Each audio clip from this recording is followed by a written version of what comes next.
बड़े बड़े कोठियों को छोड़कर झोपड़ियों में रहना शुरू करो, तो शायद आपको गरीबों का दर्द समझ में आएगा कि एक ट्रक ड्राइवर जो महीने का 15,000 कमा रहा है, अगर उस पर जुर्माना 7 लाख लगाया जाए तो वो 7 लाख रुपए कहां से लाएगा, सोचने वाली बात है। अगर वो जेल चला जाएगा तो उसके बच्चों को कौन पालेगा, सोचने वाली बात है।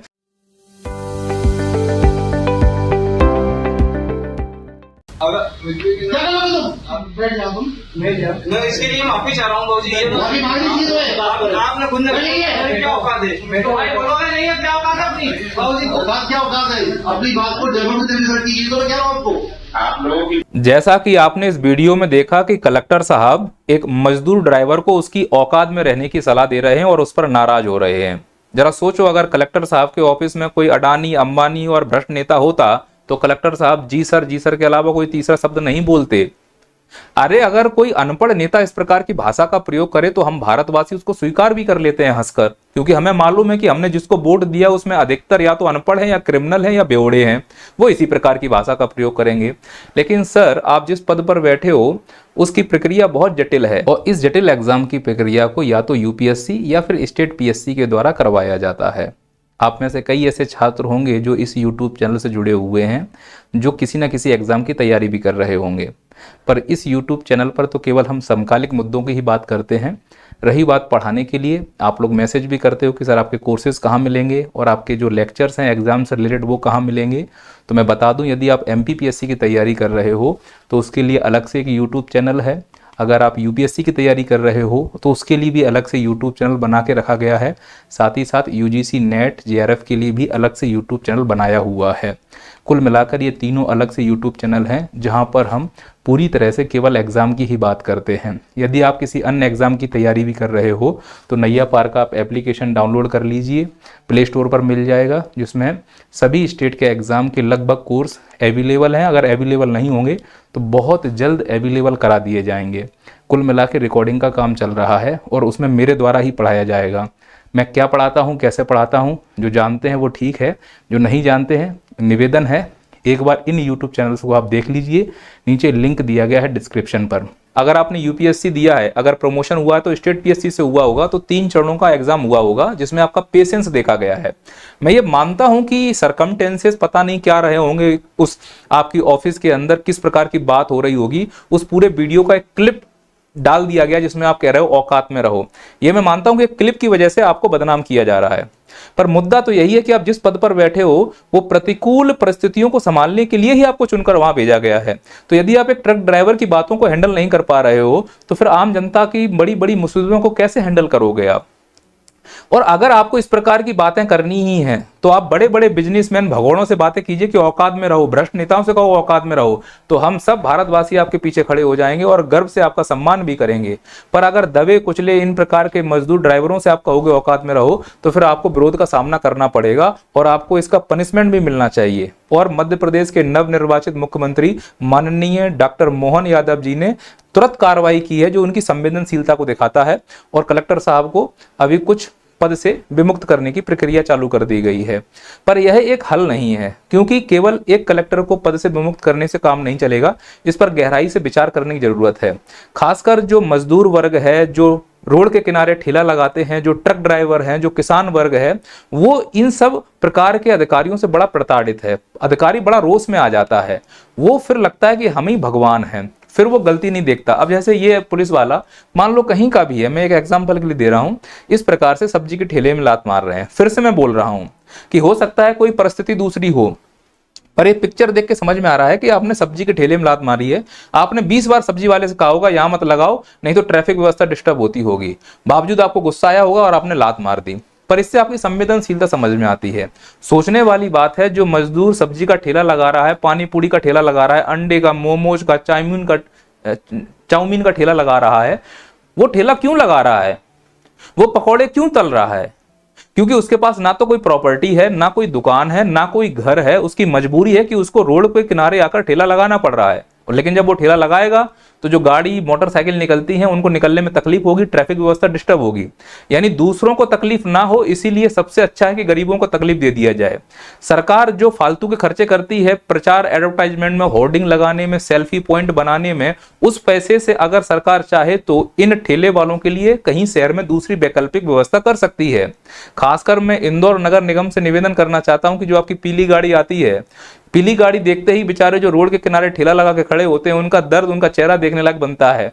या तो आप वसूली करके चले जाते हो या उनके ठेले को उठाकर ले जाते हो। अरे इससे अच्छा ये है कि तुम उनके लिए कोई वैकल्पिक व्यवस्था कर दो। वो क्या इंसान नहीं है क्या? वो भारत के नागरिक नहीं है कि केवल ये व्यवस्थाएं बड़े बड़े अमीर लोगों के लिए ही होंगी? तो उनको समस्या हो रही है इस चीज के लिए, हमें समझने की जरूरत है। पर इनको औकात में रहना पड़ेगा। जो भगौड़े हैं इन्हें औकात में रहने की जरूरत नहीं है। मतलब ये सर्वोच्च हैं, इन्हों को कोई तकलीफ नहीं होनी चाहिए, इसलिए हम जैसे मजदूरों को तकलीफ का सामना करना पड़ रहा है। सरकार की गलती यह है कि जब आप कानून लाए थे और इस कानून से सबसे ज्यादा प्रभावित अगर ट्रक वाले हो रहे थे तो एसोसिएशन से बैठकर बात करनी चाहिए थी। अब सरकार यह कह रही है कि कानून अभी लागू नहीं होगा, पहले ट्रक एसोसिएशन से बात की जाएगी। उल्टा कर रहे हो, आपको पहले बात करनी चाहिए थी। हालांकि इस कानून के फायदे ज्यादा हैं, नुकसान कम है। अगर संशोधन कर दिया जाए तो निश्चित तौर पर यह कानून सभी के लिए फायदेमंद होगा, पर संशोधन के लिए बैठकर बात करनी चाहिए। पर हमारे सांसद तो निलंबन खेल रहे हैं। हमने उनको चुनकर भेजा है कि जाके बहस कीजिए कानून बनाने के लिए, वो निलंबन और मिमिक्री करने में व्यस्त हैं। तो देश कैसे चलेगा? क्योंकि हम एक दूसरे से बात ही नहीं करना चाहते। इस देश में जो संवाद है वो एक तरफा हो गया है। हम केवल आपको अपनी मन की बात सुनाएंगे, तुम्हारे मन में क्या चल रहा है बाढ़ में जाओ, हमें इससे मतलब नहीं है। भाई हमारे मन की भी तो सुन लो कि हम बेरोजगार हैं, कि हम पकौड़े तल रहे हैं, कि हम ठेला लगा रहे हैं। हम मजदूर आदमी 7 लाख रुपए कहां से लाएंगे? हम तो 15,000 रुपए ड्राइवर आदमी कमाते हैं, बच्चों को अच्छे से स्कूल में नहीं पढ़ा पा रहे हैं। अगर कानून बनाना है तो फिर ऐसा कानून बना दो कि 7 लाख रुपए की व्यवस्था जिस ट्रक मालिक है वो करेगा, या फिर कंपनी हमारे लिए बीमा करा के दे दे सरकार। जो भी ट्रक चल रहे हैं उसमें डेस्क कैमरा लगा के दे दे, कैमरे में रिकॉर्ड हो जाएगा किसकी गलती है किसकी गलती नहीं है। अगर ट्रक ड्राइवर का एक्सीडेंट होता है, हाथ पैर टूटते हैं, तो उसको जीवन भर बीमा या पेंशन मिलना चाहिए। उसके परिवार के लिए कुछ व्यवस्था तो होनी चाहिए। केवल ट्रक ड्राइवर के ऊपर इल्जाम लगा दिया। दूसरी बात, अधिकांश ट्रक ड्राइवर दारू पी के चलाते हैं, इसमें कोई दो राय नहीं है। तो सबसे पहले हाईवे के आसपास चाहे 10 मीटर हो 100 मीटर हो, ठेके बंद कर देनी चाहिए। सरकार अपना राजस्व का नुकसान नहीं करना चाहती है तो बदले में लोगों को अपनी जान का नुकसान करना पड़ता है। इसीलिए औकात में रहने के लिए हम सबको औकात में रहना पड़ेगा, तब ये देश आगे जाएगा। केवल मजदूरों को औकात में रखने से कुछ हासिल नहीं होगा। और अगर मजदूर अपनी औकात में आ गए ना तो इस देश में जो बड़े बड़े पूंजीपति जो भ्रष्ट नेता बैठे हैं वो एक एक रोटी के लिए तरस जाएंगे। हमको तो ऐसा लगता है इस भारत देश में सिर्फ इन पूंजीपतियों और भ्रष्ट नेताओं की ही जिंदगी है। बाकी हम मजदूर लोगों का जन्म तो जनसंख्या गणना कराने के लिए हुआ है। या ज्यादा से ज्यादा हम किसी रैली में जाकर भीड़ का हिस्सा बनेंगे, या बाबा मौलवियों के द्वारा जो प्रवचन दिए जा रहे हैं उनके टेंट का हिस्सा बन जाएंगे जाके। या फिर सरकार जो भी नीतियां लाती हैं और उस नीतियों का भुगतान सबसे ज्यादा कौन करता है? आम आदमी। तो हमको कहां लगा दिया जाएगा? लाइनों में लगा दिया जाएगा। पेट्रोल खत्म हो गई है तो पेट्रोल की लाइन में लग जाओ, अगर राशन नहीं है तो राशन की लाइन में लग जाओ, खाद नहीं मिल रहा है तो खाद की लाइन में लग जाओ। इस प्रकार से हमको समस्याओं का सामना करना पड़ता है। टिकट नहीं है तो टिकट की लाइन में लग जाओ। देश में बुलेट ट्रेन चलने को तैयार है, अच्छी बात है। बुलेट ट्रेन सिंबल है कि वह देश आगे जाने की तैयारी कर रहा है। लेकिन यह भी सोचना चाहिए कि जब भारत में छठ पूजा होती है तो बोगियों के अंदर लोग भैंस बकरी की तरह भर के जाते हैं। तो जिस देश में जर्नल डब्बे की व्यवस्था ज्यादा नहीं है वहां बुलेट ट्रेन चलाना एक प्रकार से अमीरों के लिए सुख देने वाली बात ही हो जाएगी। हमारा 68% लोग गांव में निवास करता है तो सरकार को पूरी नीतियां उस हिसाब से बनानी चाहिए। इसीलिए औकात में रहने की जरूरत उनको है जो हम लोगों के टैक्स के पैसे से वेतन ले रहे हैं। अब कुछ बोलेंगे कि मजदूर तो टैक्स देता नहीं है। अरे जो आप चीज खरीदते हो ना, सुई, उस पर भी टैक्स लगता है। 2 प्रकार के टैक्स होते हैं, डायरेक्ट और इनडायरेक्ट। आप कोई भी वस्तु और सेवा लेते हो उस पर बेटा टैक्स देते हो आप लोग। तो जो आप टैक्स दे रहे हो वो सरकार के पास जीएसटी के फॉर्म में जा रहा है। तो जीएसटी भी एक प्रकार का टैक्स है, सबसे ज्यादा कलेक्शन कर रहा है भारत में। पर वो टैक्स का पैसा जा कहां रहा है? ना हमें फ्री में शिक्षा मिल रही है, उस पर भी 18% का टैक्स लग रहा है। ना हमको हॉस्पिटल की सुविधा मिल रही है, उस पर भी अगर सरकारी हॉस्पिटल में जाओ, कोरोना के समय में तो ऑक्सीजन खत्म हो गया था। तो इन सब व्यवस्थाओं पे हमें बात करनी चाहिए। औकात में रहने की उन भ्रष्ट नेताओं को जरूरत है जिन्होंने देश को खा लिया है। औकात में रहने पर उन घमंडी अधिकारियों की जरूरत है जो हमारे टैक्स के पैसे से चल रहे हैं। अगर किसान मजदूर औकात में आ गया ना तो इस देश के लिए दाने दाने के लिए मोहताज। सोच कर देखो, अगर ये बात किसान को दिल में लग जाए और वो औकात में आ जाए। मैं ये कहता हूं कि किसान की आय दुगनी करने की बात हो रही है पर नहीं हो पा रही है। अरे सीधी सी बात है, किसान यानी कृषि को उद्योग का दर्जा दे दो। कृषि को जब आप उद्योग का दर्जा दे दोगे तो किसान अपनी फसल का कीमत खुद डिसाइड करेगा, तो किसान अपने आप अमीर हो जाएगा। तो जो लोग कृषि नहीं करना चाहते हैं वो भी कृषि करना शुरू करेंगे, क्योंकि अगर कृषि को उद्योग का दर्जा दिया जाएगा तो उसमें समस्याएं तो होंगी कई सारी, उसके भी लूप होल निकल आएंगे। और कृषि के लिए कई सारे कानून भी लाए गए, लोग उसको नहीं समझ पाए, हालांकि कानून में कई सारी कमियां भी थी। सरकार अगर उस कमियों को दूर कर देती तो इस प्रकार का विवाद नहीं होता। लेकिन सोच कर देखो, अगर ये किसान अपनी औकात में आ जाए और फसल उत्पादन करना बंद कर दे तो हम सब्जियों के लिए मोहताज हो जाएंगे। वो जो बड़े बड़े भ्रष्ट नेता और घमंडी अधिकारी बैठे हैं कि हम ही सब कुछ हैं, आपके बच्चे जो 4 टाइम खाना खाते हैं, मजदूर का बच्चा तो अगर एक दिन खाना ना खाए तो वो उपवास समझ लेता है। सो आपके बच्चे सुबह दूध ब्रेड खाते हैं, वो दूध ब्रेड के लिए लाले पड़ जाएंगे। मजदूर के बेटा अगर 2 दिन खाना नहीं खाएगा तो उसको कोई फर्क नहीं पड़ेगा, उसकी इम्यूनिटी बहुत मजबूत हो चुकी है। और तुम भ्रष्ट नेताओं के लड़के चाइना के आइटम टाइप के हैं, अगर सुबह उनको नाश्ता नहीं मिला तो दोपहर में कुमला जाएंगे। तो इसीलिए कहते हैं औकात में रहने की जरूरत है। आप अधिकारियों को, स्पेशली घमंडी अधिकारियों को, भ्रष्ट नेताओं को, हम मजदूरों को कीड़े मकोड़े मत समझो, हमारी बदौलत ही आपका सब कुछ चल रहा है। ये जो दूध ब्रेड खा के रायता फैलाते हो और बदबू फैलती है, उस नाले की सफाई हम मजदूर ही जाके करते हैं। इस नाले के पास तुम खड़े नहीं हो पाओगे, उसमें डुबकी लगा के हम जैसे मजदूर ही आपके नाले की सफाई करते हैं।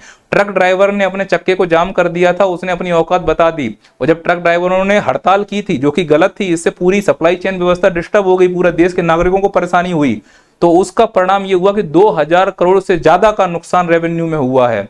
और आप कहते हो कि औकात में रहना चाहिए। ऐसे ही झोला छाप डॉक्टरों का मजाक उड़ाया जाता है। मैं ये बता दूं कि जो झोला छाप डॉक्टर है बेचारे अपने घर की आजीविका चला रहे हैं, लेकिन तुम्हारे घर का खर्चा भी बचा रहे हैं। अगर वो झोला छाप डॉक्टर ना हो ना तो सरकारी हॉस्पिटल में तो व्यवस्था है नहीं है, और प्राइवेट में तुम जाओगे तो लुट जाओगे। इसीलिए मेरा सभी अधिकारियों से निवेदन है कि नियम कानून जो भी बनाए जाते हैं उनको पब्लिक तक अच्छे से पहुंचाया जाना चाहिए। नियम कानून बनाने से पहले अच्छे से डिबेट होनी चाहिए।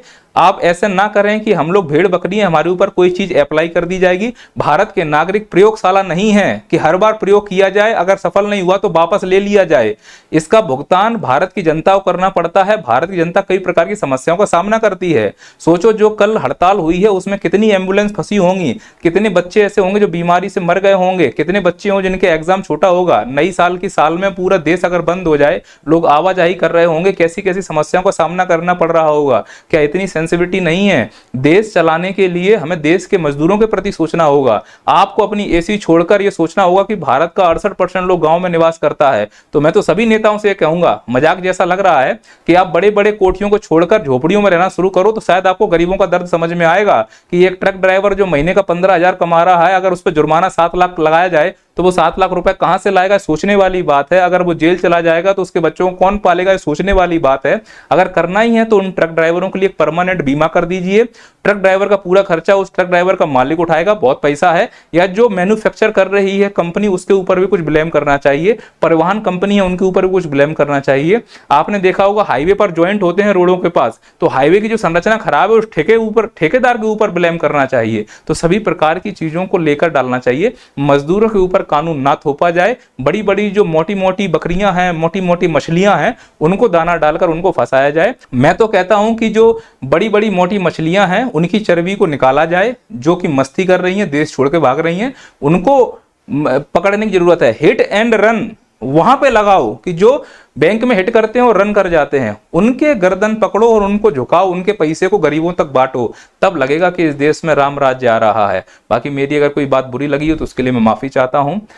ट्रक ड्राइवर जितने भी हैं, हम आपके साथ हैं, सरकार भी आपके साथ होगी, पूरा भारत देश आपके साथ है। आप ट्रक चलाइए, क्योंकि अगर आप ट्रक आंदोलन को नहीं खत्म करेंगे तो हम आम जनता को ही परेशानी होगी।